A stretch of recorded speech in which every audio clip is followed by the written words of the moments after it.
В Ингушетии задержан участник мартовских протестов в Магасе Магомед Оздоев, сообщил сегодня ингушский адвокат Магомед Беков.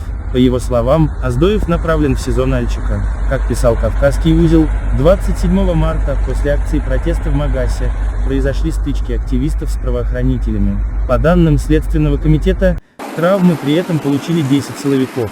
2 апреля начались массовые задержания активистов. В их числе оказались лидер движения «Опора» Ингушетии Барах Чемурзиев, глава Совета Тейпов Ингушетии Малсик Ужасов, член Ингушского комитета национального единства Ахмед Баракоев. Со слов адвоката, Оздоева задержали около 21 часа ровно по МСК 21 июня. С Бековым связались родственники Оздоева и сообщили ему, что активисты ведут в Нальчик. Его задержали по подозрению в применении силы к представителям власти. Ему продемонстрировали видео, и он не отрицал, что это он находился на месте митинга. Но доказательств, что Оздоев применяет силу, на видео нет, заявил Магомед Беков. По его словам, сегодня суд в Нальчике будет рассматривать ходатайство следствия о заключении Оздоева под стражу.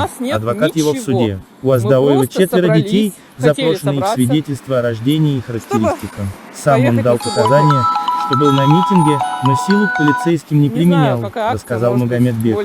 Он отметил, что адвокат Оздоева в Нальчике, Муса Хучинаев, он является адвокатом по назначению.